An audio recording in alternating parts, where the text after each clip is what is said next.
Jacobo Nitsch es un músico conocido por su trabajo como trompetista y compositor en la banda Malacates Trébol Shop. Nitsch tiene estudios especializados en pedagogía y actualmente, además de la música, es devoto de la docencia y la educación. Y cansado de buscar amores y perdido en un mar de ilusiones. Bienvenidos a Consentido. Hoy estamos de regreso en nuestra casa en Blue Tree, disfrutando de un cafecito, un tecito y sobre todo de buena compañía. Vamos a platicar hoy con un joven, hombre, muchacho, que es muy conocido por una de las facetas de su vida, que es parte del grupo Malacates Trébol Shop desde el principio de la banda, pero realmente hay muchísimo más que conocer de Jacobo Nitsch. Es nuestro invitado hoy. Jacobo, bienvenido. Hola, muchas gracias, Bea, y muchas gracias a 1850 por este espacio y por brindar este espacio para diferentes perspectivas de lo que pasa en Guatemala. Bienvenidísimo. Contanos, en Consentido siempre empezamos desde la infancia, ¿no? Hay algunas anécdotas que has compartido en diferentes entrevistas, pero sabemos que la música es parte de tu vida desde niño, pero ¿cómo eras tú de chiquito? ¿Siempre fuiste musical o solo eras como un espectador o ya hacías música, oías música todo el día, eras inquieto, rebelde desde chiquito o eso fue hasta ya más grande que se te dio? Bueno, la verdad es que sí me recuerdo que mi papá siempre me puso escuchábamos mucho marimba, escuchábamos mucho boleros y escuchaban mucho Beatles, me recuerdo. Esa fue la combinación y música clásica. Siempre mis papás nos llevaban a conciertos, pero me recuerdo, me recuerdo que mi mamá me ha dicho, como que mi papá me ponía enfrente del piano que teníamos en la casa y como que sí me volvía loco tocando y como que no solo era golpear, sino como tratar de encontrar sonidos, sí. Y entonces siempre hubo una inclinación hacia la música. Mi papá, que en paz descanse, tocaba piano en la iglesia, en una iglesia en esa época. Entonces siempre tuvimos ese contacto con la música y tocaba en la casa. Entonces me ponía a cantar, cantaba bien bonito de chiquito y cuando cambié la voz se fue todo por la borda, pero sí cantaba. ¿Así cantabas sí, bonito? Sí, cantaba, ahí tengo un par de grabaciones y me ponía a cantar música por ejemplo, el Funiculí, o Sole Mío. Y entonces él me acompañaba. Y después fue un poquito con la flauta. Y después ingreso al colegio del San Sebastián. Y ahí es otra la historia. Es impresionante, ¿sabes? Cómo hemos coincidido. No sé cuántas veces hemos platicado con músicos en el programa. Joaquín Orellana, por ejemplo, que mencionan al San Sebastián. ¿Qué tanto tiene que ver la educación que recibís, incluso desde kinder, que mucha gente lo toma como están jugando, ¿no? Pero ¿qué tanto tienen que ver esos juegos y luego la educación formal desde chiquito para hacer que uno se identifique con lo que es esencial para ti? Yo soy bien freiriano y creo que los primeros 7 años de tu vida son súper importantes. Desgraciadamente agraciadamente voy a decir, yo no hice kinder ni preprimaria, entré una vez a primero, me recuerdo, me lanzaron así, pero mi mamá me enseñó a leer y estuve como expuesto a la música, a juegos experimentales y ese tipo de cosas. Y claro, creo, sí estabas siendo formado, digamos, sí, pero sí, en tu informalmente, casa. sí. Pero sí creo que es súper importante esos primeros 7 años de tu vida porque es ahí donde te vas a todo tu inconsciente, ahí está. Pues nosotros por eso empezamos siempre el programa preguntando sobre la infancia, porque estoy convencida de eso que estás diciendo. Bueno, entonces estuviste en el San Sebastián, formaste parte de la banda del San Sebastián. Director. ¿Y luego estudiaste ingeniería forestal? Yes. Sí, estuve...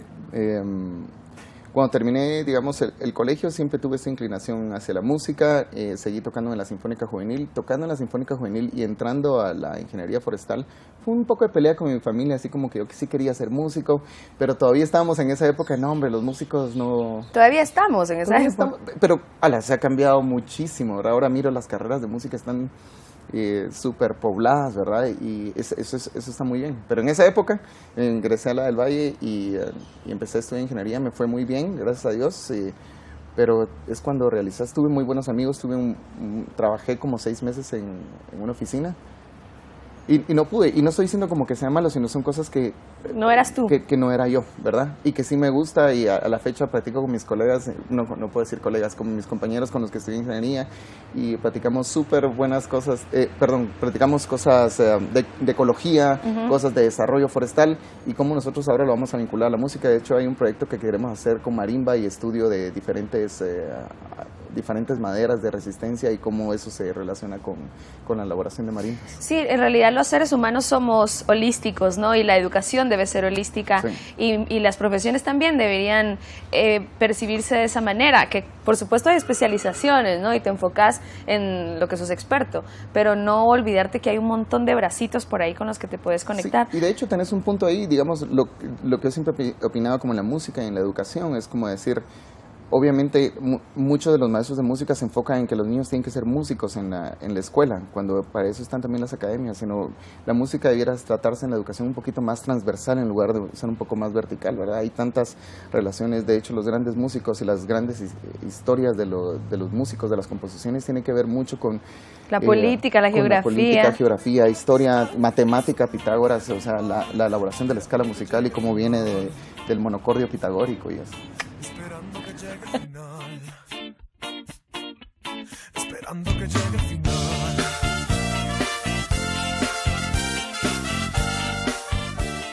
Bueno, me decís que te metiste a estudiar una carrera más tradicional, porque igual ingeniería forestal tampoco podemos decir que sea una carrera tradicional. Pero de todas formas, desde que eras adolescente, empezaste a formar parte de una banda que sigue sonando, sigue llenando conciertos, que sigue haciendo música nueva, o sea, siguen haciendo discos.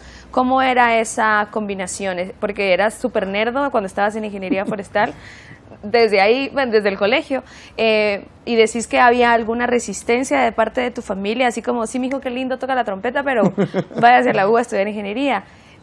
Pero desde chavo estabas en Malacates. Sí, me recuerdo esa... Siempre tenemos ahí una imagen, ahora quieren hacer una película acerca de la historia de Malacates y cabal hay una escena donde estoy tocando con la Sinfónica Juvenil y estoy calentando con la trompeta y conozco a Páez, que ya lo tuvieron acá y bueno, fue increíble, ¿verdad? O sea, empezamos a hablar y ellos ya sabían, tenía una reunión como en un bar, como para empezar a hacer el grupo. Entonces mira, me dijeron queremos tener metales, llegate, y empecé a llegar a los ensayos, pero digamos yo era el más chiquito en esa época de los Malacates, yo era así como... El bebé. El bebé. Pero como Malacates sirvió como de catalizador para dedicarme yo específicamente a la música, ¿verdad? Porque realmente tenía muchas giras con la universidad.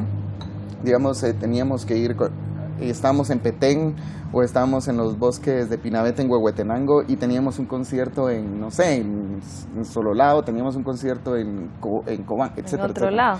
Y tomaba las camionetas así, las extraurbanas. Las extraurbanas, ¿va? Y ahí me iba y entonces llegaba y a veces me tenía que regresar a la universidad. De hecho, hay una anécdota bien especial.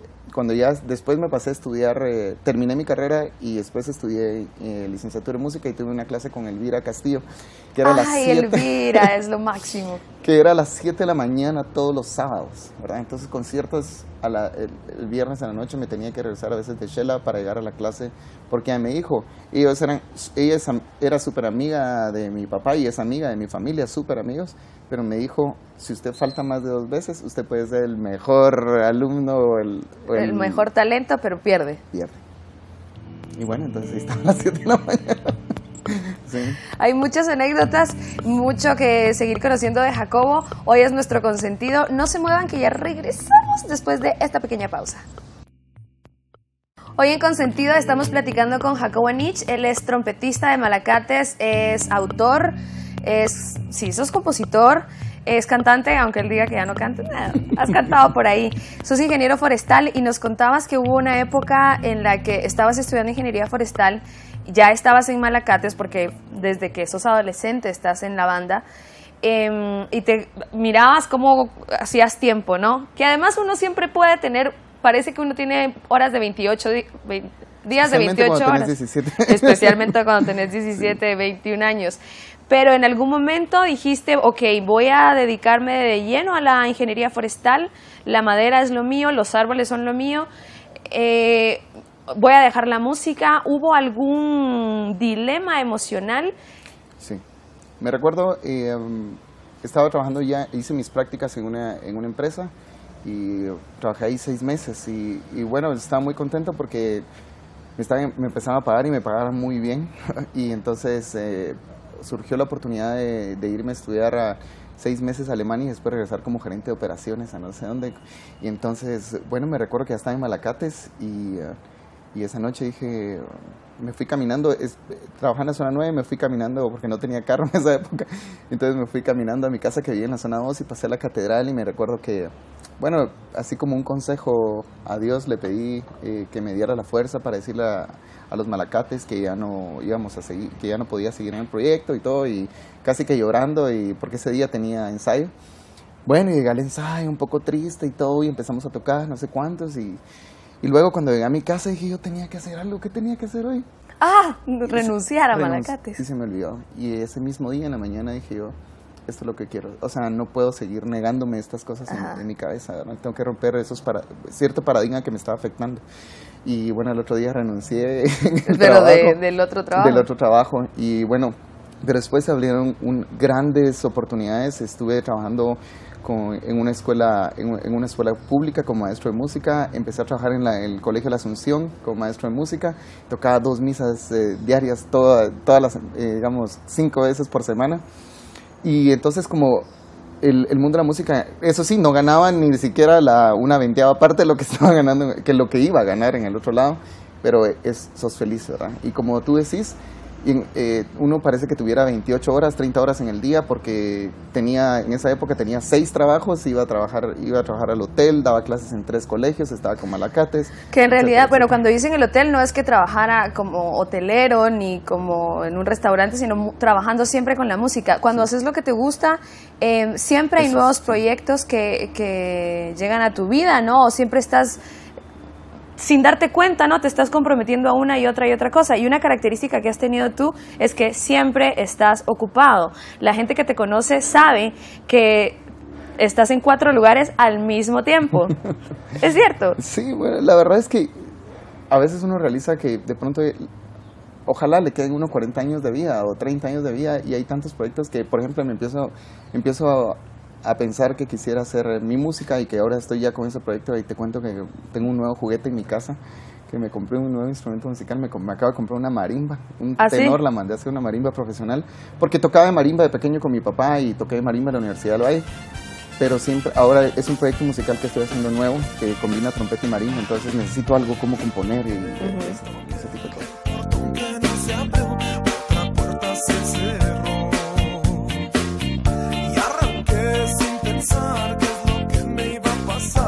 Te has capacitado tomaste la decisión de dedicarte a la música, estudiaste la licenciatura de música en la del Valle. Otra característica tuya es que te llevas bien con la gente. O sea, yo estoy segura que yo le pregunto a Isabel, a Elvira, a William, a cualquiera que haya estado involucrado en la carrera de música cuando vos estabas estudiando, y tienen una buena referencia de ti como ser humano y como músico, ¿no? Esto te ha abierto también un montón de posibilidades, tu inquietud de estar siempre en un montón de lados. Te fuiste a España, el jazz también es parte importante de tu vida. Sí. Regresaste, eso alimentó la música de Malacates cuando volviste, cambió un poco tu manera de percibir y de interpretar la música. Esos viajes. Totalmente, Isa. Yo sí pienso como que las experiencias siempre te van a mejorar, y no podemos decir como que todo el mundo se tiene que ir afuera para mejorar, sino cada quien somos como diferentes. Yo he tenido la oportunidad de recibir esas becas, y recibí esa beca de Fundación Carolina. Ahí, cuando estuve en España, sí te digo que ahí sí trabajé en un hotel de camarero y trabajé de mariachi. Tuve en toda Europa como un mariachi, porque el trompetista se le agarró como el feeling de irse de regreso a su tierra, y entonces los dejó varados en media gira, y estuve ahí tocando un año con un mariachi en Barcelona. Sí, estuvimos Lituania, Letonia, Estonia, Polonia, Inglaterra, pero fue una experiencia bastante bastante increíble porque fui a estudiar música moderna y jazz, pero realmente vine con una sólida formación de mariachi. Pero es increíble, o sea, cuando uno dice mariachi, sabes que por ejemplo ahora hay una cosa que se llama ITG, que es la Conferencia Internacional de Trompetistas. Hay una sección especial ahora para mariachis, porque es una técnica un poquito diferente, digamos, a la clásica que se utiliza. Entonces y es una valoración también que el pueblo mexicano le ha dado a su cultura y es una cosa súper interesante. ¿Y la cultura, qué significa para ti la cultura? Ahora que mencionas esa palabra, antes de llegar a los otros estudios que has tenido, porque estás trabajando, tu tesis de lo último que estudiaste en Estados Unidos tiene que ver con educación, la educación tiene que ver con la cultura, pero empecemos por la definición de cultura. Para vos, para ti, bueno, para usted. Bueno, no sé, ahorita no es como que tuviera un diccionario y como decir, esta es la que más me gusta, ¿verdad? Pero yo sí considero como que la cultura sí es un complejo de distintas influencias que hacen tu paradigma de vida. Es decir, por ejemplo, la música, el deporte, pero no solo es eso, es también tus concepciones políticas, tus experiencias en la vida hacen tu cultura, tu manera de ver la vida. Y por eso cuando hablamos de una cultura nacional es como ese montón de influencias que puede tener una masa. Digamos, cuando hablamos de una cultura, no sé, me estoy inventando este término, pero realmente cuando me preguntas qué es cultura para mí, es ese complejo, ese conjunto de experiencias que hacen mi personalidad. Tu identidad, sí. Tu autoconciencia, de alguna manera. Entonces, digamos, como para mí incrementar mi cultura, o sea, por eso se dice que el libro te alimenta la cultura, ¿verdad? La música te alimenta la cultura, lo que estás es exponiéndote a nuevas experiencias y entonces tu visión va a ser un poquito más amplia, tu experiencia es un poquito más amplia. Pero me hablabas de que en México, por ejemplo, tienen esta identidad tan cercana con el mariachi y es parte de lo que son ellos, pues si lo defienden, lo cantan, se sienten orgullosos, se les hincha el pecho cuando hablas de cualquier cosa que se identifique con México. Es a través de la educación y la educación musical también que se consigue eso. Ya tengo que irme a la pausa, pero te dejo con eso para que lo penses mientras nos vamos al corte comercial. ¿Qué tanto tiene que ver la educación desde chiquititos con esa identidad? Creo que esa es la palabra de la que quiero hablar, la identidad cultural a través de la música y de la educación, que es ahora tu cuco, ¿no? En lo que quieres trabajar. No se muevan, hoy estamos con nuestro consentido, Jacobo Nitsch. Hoy en Consentido estamos platicando con Jacobo Nitsch. Él es músico, pero también es teórico, te voy a decir esa palabra. Ouch. ¿Es en serio o no lo sos? No sé. Sí. No sé. ¿Te gusta como estudiar? ¿Te gusta leer? ¿Te gusta investigar? No para llenar de diplomas la pared, sino para entender un poco. Sos como muy curioso. Antes de la pausa te hice una pregunta que espero que te recordes porque a mí ya se me revolvieron todas las palabras, que era esa relación entre educación e identidad cultural y música, ¿no? Claro, obviamente voy a empezar con la música. Yo pienso, hay muchos estudios, ahora está por ejemplo lo del sistema de Venezuela, cómo está haciendo la música un agente de cambio social, ¿verdad? Y claro, la música yo pienso que es una vía de formación de cultura, pero no es la panacea de todo, ¿verdad? O sea, digamos, está como el deporte, está en otras artes. Sí pensaría que la educación, por supuesto que es el papel fundamental en la elaboración, formación y evolución de desarrollo de la identidad y de la cultura, porque a través de la educación es como tú entendés el mundo, ¿verdad? O sea, realmente hoy por hoy siento como que el hecho que tú ya te puedes educar a ti mismo, por ejemplo con Google, ¿verdad? Sí se puede decir Google, ¿verdad? Sí, no. Ok. Es porque estaba platicando, de hecho, en un panel de educadores, y entonces decían, es que yo no entiendo ahora las nuevas generaciones, ya no quieren ir a las bibliotecas a buscar en el libro, sino solo buscan en Google.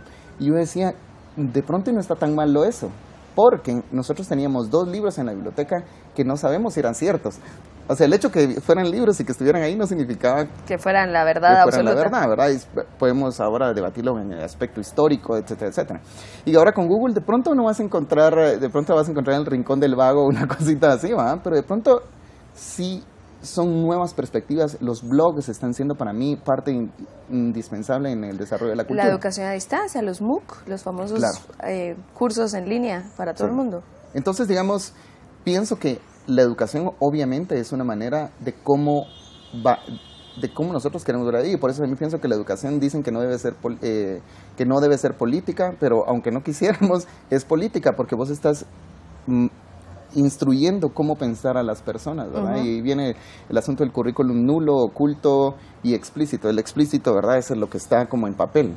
El nulo es lo que vos dejás, lo que vos como maestro decís, porque no lo puedes enseñar todo, ¿verdad? Pero lo que vos como maestro decís, esto no lo voy a enseñar. Pero el oculto es también cuál es tu background, cuál es tu cultura, cuál es tu identidad, porque así es la manera como vos pensás que debes enseñar y es lo que quisieras que el alumno llegara a pensar. Y de alguna manera también cuáles son tus motivos, porque si tu motivo para ser maestro es tener una plaza, claro, para toda tu vida, o trabajar de 8 a 12, o tener vacaciones 3 meses al año. Si esos son tus motivos, estás frito.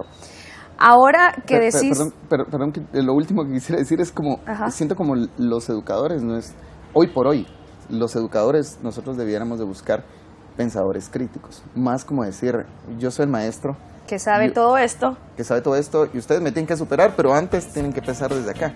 Como realmente estamos viviendo un paradigma posmoderno donde cada quien tiene su realidad y la contextualización de los contenidos debe ser básica.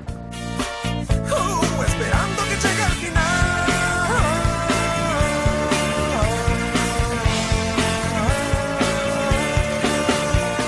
Regresamos a la política. En algunas veces te hemos escuchado decir o te hemos leído que te interesaría involucrarte, no sé, tal vez como en el Ministerio de Cultura o en el Ministerio de Educación. ¿Ves eso todavía como una posibilidad? Cada vez es más grande la inquietud que tenés de involucrarte en política. ¿Y por qué tenés esa inquietud? Muchos artistas reconocen los problemas políticos y sociales, pero no quieren involucrarse porque sienten que van a perder algo de su tiempo, claro. Por no decir más. ¿Sigue creciendo cada vez más esa inquietud tuya? Empezando desde la primera pregunta que me hiciste, de cómo fue mi infancia, y tengo que decir que mis papás fueron amenazados de muerte en los 80s, y ellos no eran guerrilleros, pero están ayudando a las viudas de la guerrilla, que de pronto cómo iban a vivir, ¿verdad? O sea, habían matado a sus esposos, que no se habían matado, pero digamos al final la familia estaba como desintegrada. Digamos la familia de estas personas. Entonces mis papás estuvieron ayudando con proyectos con Naciones Unidas, proyectos incluso con algunas instituciones de Noruega y Estados Unidos. El asunto es como que sí vi estuve con niños de mi misma edad que tenían realidades muy distintas, claro, y que no estaban recibiendo como educación, que no tenían ese acceso a la cultura, y que muchos de esos niños, o sea, pareciera como que se quedaron en ese estadio, digamos, esas familias, y hay niños de la misma edad ahorita, de 8 o 10 años, que no están teniendo ese desarrollo, y después nosotros queremos tener una mejor sociedad. Pareciera como que le estamos poniendo un velo a un problema grande. A lo que voy es que siempre he tenido como esa conciencia de que quisiera ayudar en lo que yo pudiera. No me gustaría decirte como, mira, yo que voy a ser ministro, o etcétera, etcétera, pero sí como ayudar desde mi perspectiva como siendo asesor. Mire, no sé, sí me quiero involucrar en la parte de gobierno, no sé si la palabra debe ser política, pero sí siento que... Debería ser gobierno en lugar de política. Sí. Se acaba el tiempo y el programa lo terminamos con unas palabritas elegidas para ti, para que me digas qué significan. No es un examen de psicología, solo es para... Es un examen de psicología. No, el único que se va a calificar luego serás tú cuando vea el programa. ¿Qué significan para ti estas palabras de una manera, de una respuesta corta, sí, ¿no? Voy a tomar un tecito porque... Pasión. Música. Desarrollo. Arte. Trompeta. Mi amor. Tocas otros instrumentos, pero la trompeta es tu alma, ¿no? Sí. Es la manera en la que realmente podemos saber qué pasa allá dentro de ese, entre pecho y espalda. La música guatemalteca, específicamente el rock, aquí me pusieron rock guatemalteco. Evolución. ¿Y Malacates Treble Shop? Amor, otra vez, voy a decir. ¿Y la familia? Amor otra vez. Sí. Pues Y mi muchas mamá, gracias. Y mi hermana. Y mis Era primos una. y mis tías. Sí. Gracias por tu tiempo. Otra palabra que te quería preguntar. Humildad. ¿Qué significa la humildad para ti? No solamente tenía que responder una palabra, pero o eso lo puedo explicar. Puedes responder una frase. Siento como es un proceso, para mí es un proceso de búsqueda en el cual todavía estoy, porque qué difícil, yo soy humilde, qué difícil decir yo soy humilde cuando realmente el ser humano somos muy orgullosos, ¿verdad? Y siempre luchamos por lograr cosas y siento como que es una combinación de sentirse bien con lo que uno hace, ¿verdad? Y sentirse orgulloso de lo que uno hace, porque eso hace eleva tu autoestima. Pero también en el momento en que estás utilizando solamente para enaltecer tu autoestima, tratando de humillar a los otros, creo que esa es una falta de humildad. No podría decir una definición exactamente de humildad, sino que tengo sensaciones donde digo yo, esto no es humildad. Porque es bien difícil cuando tenés sensaciones de humildad y decir, soy humilde. Es bien difícil. Más porque todos somos seres humanos. Lo que estoy tratando de darte una definición o una perspectiva desde un ser humano y en realidad decir, no, humilde es rechazar las cosas materiales y un montón de cosas. De pronto eso sería un poco menos humilde. Exactamente. Pues muchas gracias por tu tiempo. Te lo preguntaba porque yo creo que la humildad es el único camino a la grandeza y que quien sigue investigando y sigue siendo curioso y sigue preguntándose cosas es porque es humilde y dice, pues yo no lo sé todo y no tengo todas las verdades en mi boca, quiero saber un poco más. Gracias por tu tiempo, Jacobo. Gracias a ustedes por estar ahí del otro lado. Comenten el programa usando el hashtag Consentido1850. Soy Beatriz del Cid.